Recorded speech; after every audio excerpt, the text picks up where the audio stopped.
Hey, welcome. And thank you for joining us today for planning for renovations and expansion projects. It's a Sage Tech Talk. And this Tech Talk is a collaboration between Sage and Tazergy. It's the senior living technology kind of chat session. Matt, you want to introduce yourself? Hi, Matt Haywood, founder and CEO of Tazergy. We are a low voltage senior living focused firm headquartered out of Woodstock. And like I said, focused on senior living.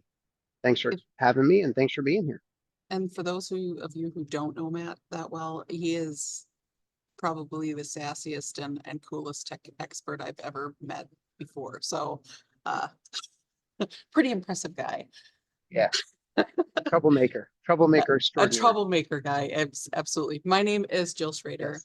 I am the current Sage president, and I'm so happy to be hosting this on behalf of Sage and Tazergy. I'm a senior architectural planner and senior interior designer with Pope Design Group out of Minnesota.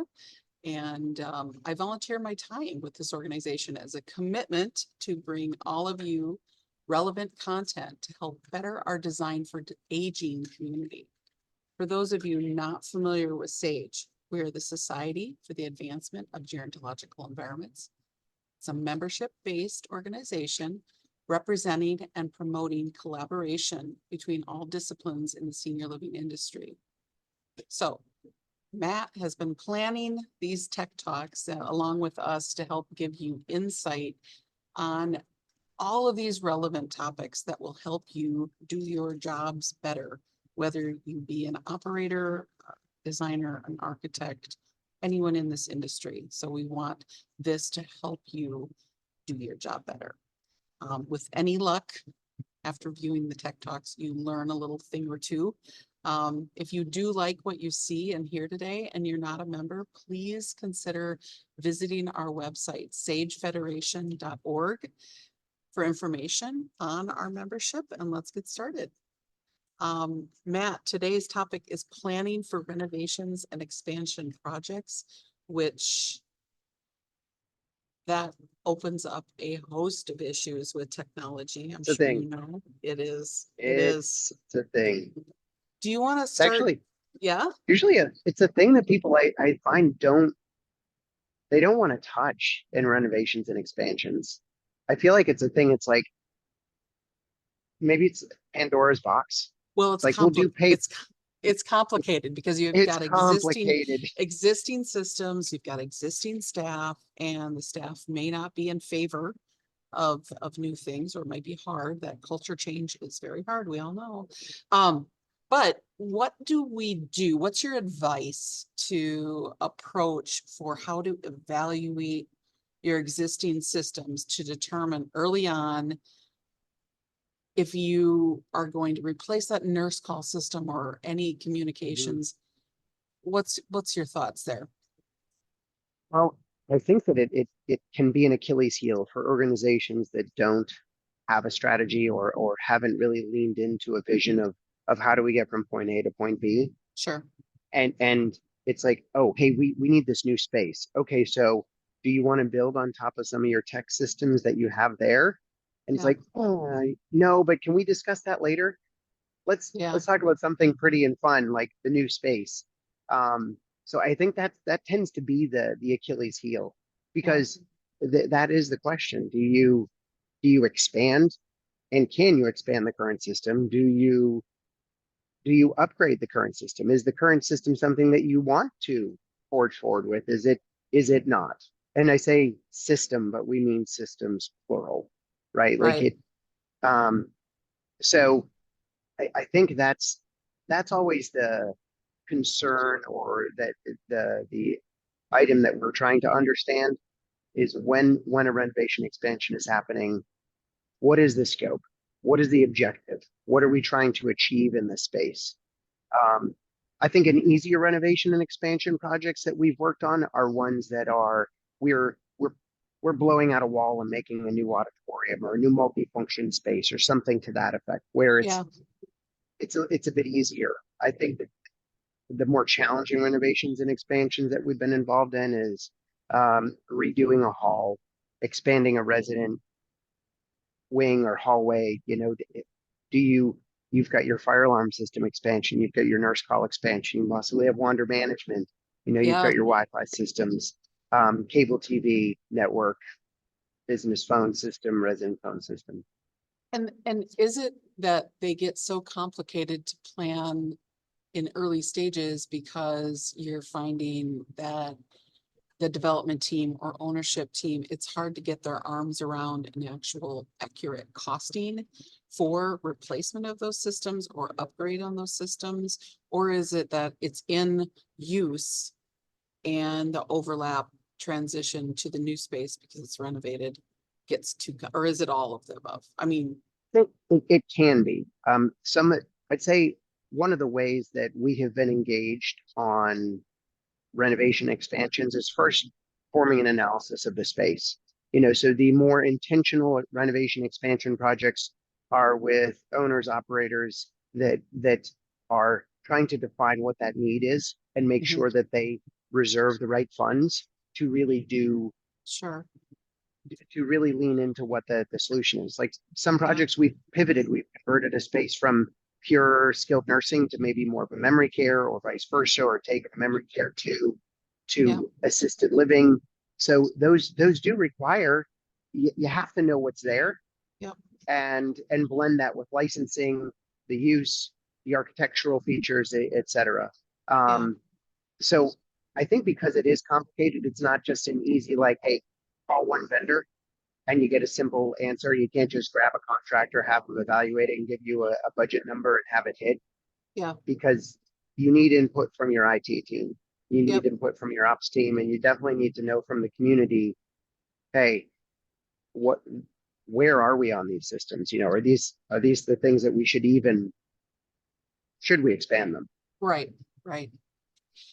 It Yeah. brings us to the next kind of thought process is that existing systems are existing systems, et cetera. Do we upgrade? Do we not? But everyone is hearing about all these new systems. Here's your new mapping system that can predict falls, or the shiny new toy kind of thing. Mhm. In hearing about those, how can we evaluate, or how can we embrace, how should I say that? Should we get excited about those, or how do we reduce fear from hearing about these new systems from an operations standpoint, staffing? And then how do we move forward with the idea if we do choose to go with a new system? I mean, that's a lot of Now, questions, but you know what I'm saying, man. I don't think it's too many questions. I think Okay. if you boil it down, you're saying like, hey, how do we not just go the easy route, default route, and say, forget it. Like, let's just, The easy button. let's Yes. just put it out there, and literally we're doing nothing Right. forge forward. We're not upgrading. And I think that goes into the scope creep management, right? Like, wait, what do you want to upgrade in this expansion? Right. So I think it's important organizationally for Yeah. operators that have a strategic vision that that is applied in the planning phase of a renovation expansion, so that you don't have that miss, right? If you're Okay. going to be investing in redoing a space, you should logically ask, okay, what are our objectives, long-term Yeah. objectives? Are we doing a Wi-Fi refresh? Is it, how do we plan for that in this phase? Get at least this wing done, Yeah. right? Can it be done? What other systems are we looking at as far as resident behavior, resident fall risk, Right. those types of things for sure. Those are certainly things that play into the conversation in defining what systems should be accounted for in a renovation expansion. I think that the most important, my urging or encouragement is, it's been consistent on all the calls. It takes a team, right? You need to draw on your team and have some conversations. Sometimes those conversations can be challenging, right? Because Mm. you're asking for people's opinion, but if you don't ask, then you don't know, Right. right? And so that's how we achieve a better space, Yeah. or the space that hits the mark. Yeah. So in saying that, Matt, I mean, you're hitting on every single time we bring this up, you're always, it takes a team and it takes communication. So in communication planning for this, renovations are so much more complicated than new construction. Oh my gosh, yeah. Oh, my head hurts thinking about them. But would you say to get your arms around these discussions, both existing systems and possible new systems, whatever they may be, would you say planning for at least, what, 3 or 4 meetings with a technology expert such as yourself in early schematic stages? Or would you say 1 or 2 and then more in design development stages? Where can we accurately place the need to? Yeah, from a quantification standpoint, I don't know that I that the renovation expansion projects necessarily follow the typical design SD, DD, You're right. CDs, You're right. right? Well, yeah. But if we take that and say in a renovation expansion, what are you doing in the SD phase? You are trying to figure out what walls go where, what you do with the space. So yes, in that phase, um, planning, budgeting, having a goal, setting a goal. Yeah. You're never going to hear me say that you shouldn't do that. Like you, Of you course. absolutely should. I mean, that's just like, nah, just forge ahead, just get her done. Like Yeah. no. Um, I- the if you don't have a strategy, if you don't have your vision, if the organization doesn't know what systems and they're in the process of selecting those, that can introduce a bit of a challenge because Yeah. you haven't picked something. Yeah. But one of the things I would say, an analysis. If you don't have an assessment of what Assessment. is in the space, Yeah. then get that. Get Then a get that. quantification of get Yeah. get the feeling temperature from the community. We've gone there to do those assessments. We're doing photo documentation. We're writing up a narrative on what's in the space, what's working. Some stuff may have just been sitting and off and not working at all. Yeah. What gets demoed, what doesn't. Yeah. Yeah, You know, you search. Go I'm ahead. I'm curious of those who are listening to this right now. If you can type in the chat, what stage or how many, actually, the question would be, how many meetings do you plan for in your planning process during a renovation to talk about technology or engage an expert on that? So if you have questions too, you can type them into the chat, but please let us know. I'm just curious. How many meetings do you plan, or how early do you engage a tech expert such as Matt? In waiting for those responses, Matt, Yes. can you talk a little bit about how you inform existing staff if those changes, or how you would advise a development team to inform existing staff of changes such as patient monitoring or resident tracking? Those get complicated. Those get very complicated, and new technology, it's hard to Right. embrace at times, but any advice on that? One of the things I always find works well is if an existing system, or existing vendor who's supporting an existing system is part of the operational support team. Those people tend to be the champions that are going to help you execute on the training, the new programming, the expansion of that space. So is one of the things that we find is helpful for renovation expansions is the communities that have trusted partners that are already in the space, whether it's access control, e-call, that type of thing. Those vendors are able to help with the training, the education, the fitment of, if you will, of those systems into the new space. Does that make sense? So that you're not leaving it strictly up to ops. Hey, Right. we buy it, we put it in, and then it's like, hey, we got our final inspection, we're good. See ya. Yeah. No, that makes sense. Totally. Vendor Totally makes sense. is in, they have their maintenance schedule, they have their service calls, like they Right. know the community, you know, and Right. that's what we find. The challenge, like that can't always be the case. Sometimes there's vendors that you know that you are in the midst of making a change. Um, certainly, uh, if you're moving to a new vendor, you have to develop the rapport.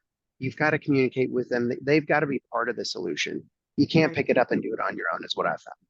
Yeah. I think, do we have somebody post Yeah. a, Yeah, we have a comment. It says, unfortunately, our senior community renovation clients seem to always have a limited budget. So, I mean, I already know what's gonna happen after this sentence here because yes. I'm with you. That's why Mm. we're having these tech talks, by the way, is to how to approach technology and planning much better than we're doing now. But it says, oddly enough, Mm. technology is not in our scope.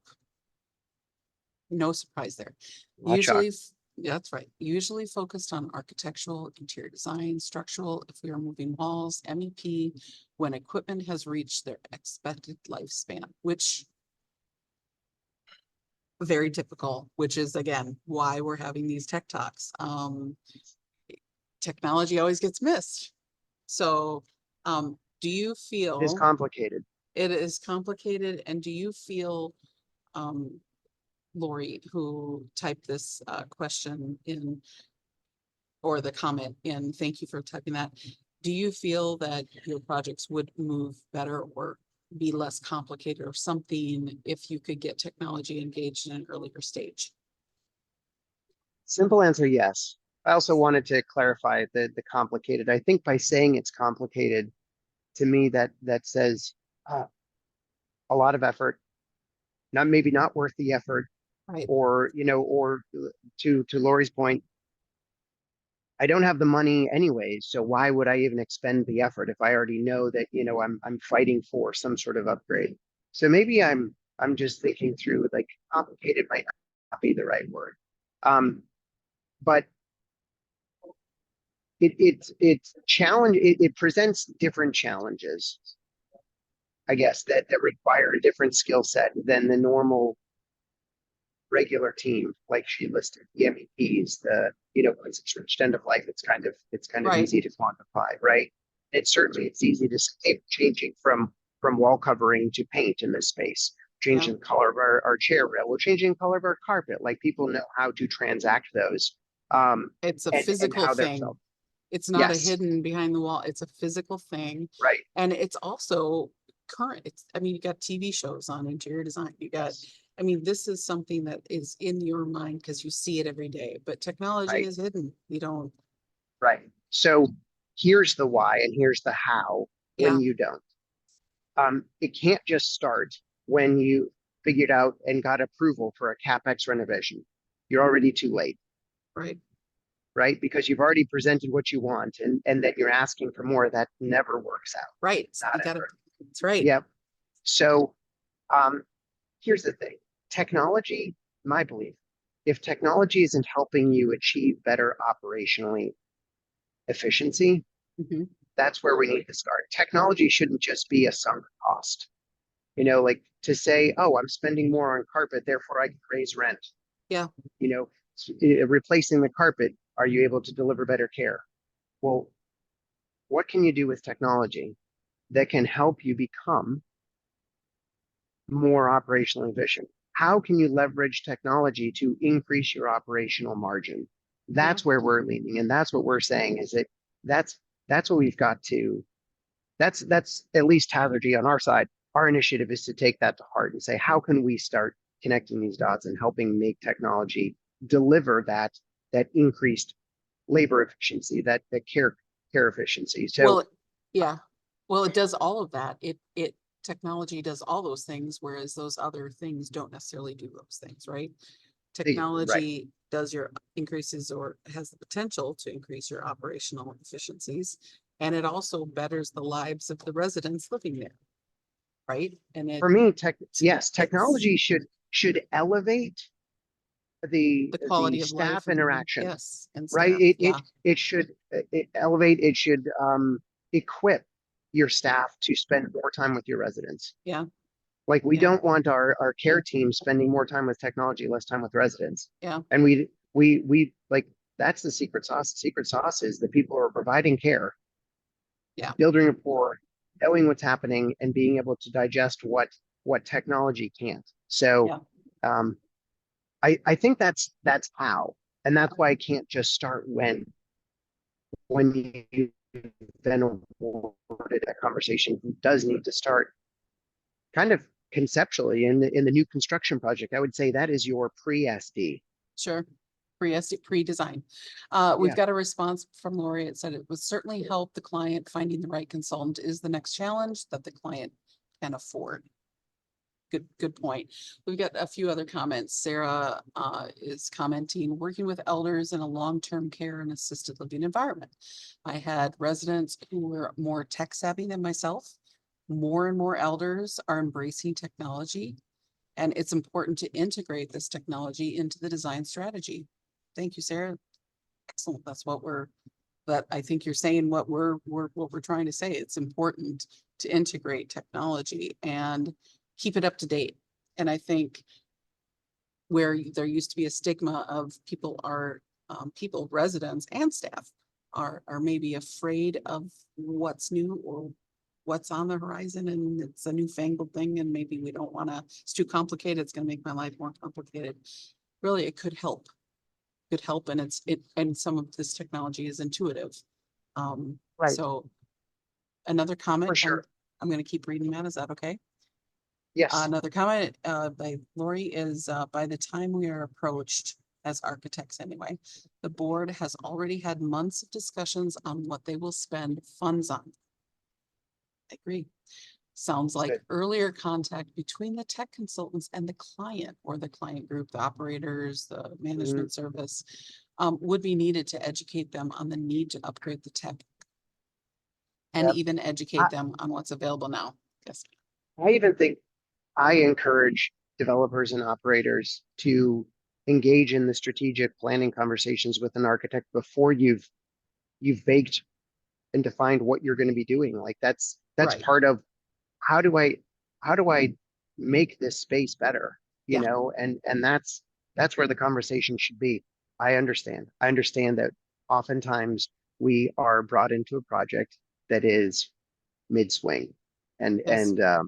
so we have some answers for that too. I mean, you guys as architects, you have to pivot a little bit. You have to say, hey, okay, you've defined that it's a $10,000 renovation project, and that's all we've got.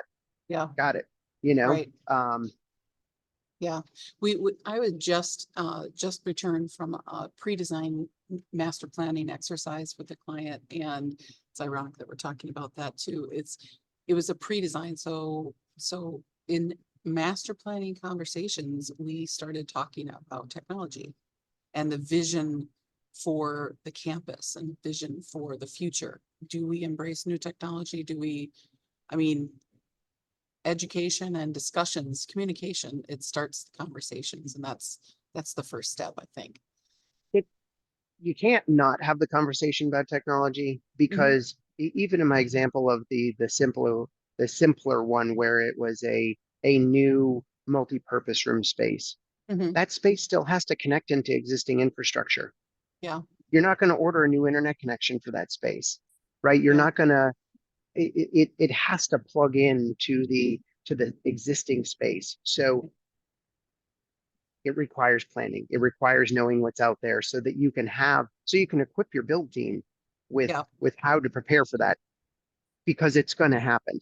Yeah. Right. I mean, we could do another therapy session on those types of. I know we can.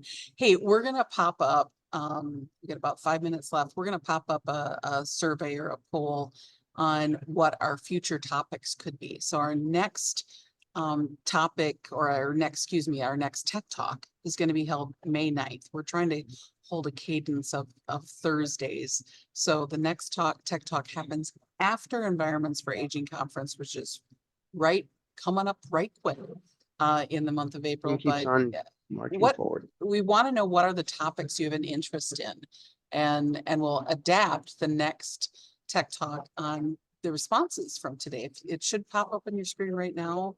if you could respond to it, and then, that'd be wonderful. And then in the next coming days, you're gonna see an email from us. It will have a link to the recording for today's session. And then a link to register for the future session on May 9th. Just so you know on that. And then, two, how many of you are attending Environments for Aging? Because we've got, I am. I know you are, Beth. We've got some really fun things planned for our Environments for Aging, conference. And I It won't be boring. it won't be boring at all. Because Sage is celebrating our 30th anniversary, and then we're pairing up with Tazergy, who's got a big surprise there as well. So any other questions that anyone has, or any final thoughts, Matt, that you would like to add? Well, one, I was trying to vote and I realized that, oh, I can't vote. You can't vote, you're the speaker here. And by the way, the Um, polls just came in before you Yes. give me your last thoughts. The polls just came in. It looks like there's a lot of interest in practical tech interventions for aging buildings. Yep, good. Backup generators and disaster planning and planning for smart technologies. So we'll choose one of those as our next topic. Thank you guys for participating in that poll. For sure. I mean, the parting thoughts, like those things tie in, right? Because one of the Yeah. things we were talking about, how to connect technology expertise into the project language. How do you capture those new ideas? How do you listen to establish the credibility on the design team with the Yeah. community team, right? And In users complicated leaders. renovations. Yes, right. And then also it's moving beyond just the system Yeah, selection into your programming and defining expected operational outcomes. It's not just one person. I tell you, like just saying, oh, if we just work with Hazardy, everything would come out. No, working with Hazardy we would continue to say we need to be part of the team, and who are the absolutely. team members on your side that are going to help us Yeah, answer these questions. And that's what I'd say. That's how you move Yeah. beyond just the picking of it. That's at least our perspective when we're in there, is always saying, listen, these things are fun, they're shiny, they're exciting, but we need to connect how we train, how we use, how are we going to make this raise the bar for us in resident Right. care. right. In renovations, and you said it, Matt, in renovations, we can engage an expert, but you need to be part of that team to know the phasing, the complications in how what are the hurdles that we're gonna all have to achieve? You can't just say, do this, do this, do this. It's a little, who, someone has said it, thread the needle. Yeah, exactly. Yes. So it's Camel hard. through the eye of the needle. That's right. That's right. Well, we're out of time, guys. Thank you so much for joining us. Look forward to seeing us in May. And any other thoughts, send us an email. Check us out on sagefederation.org. And thank you, Matt, once again Jill. for a fun time. And we hope to keep bringing these to you every month. Bye, guys. Thanks, everyone.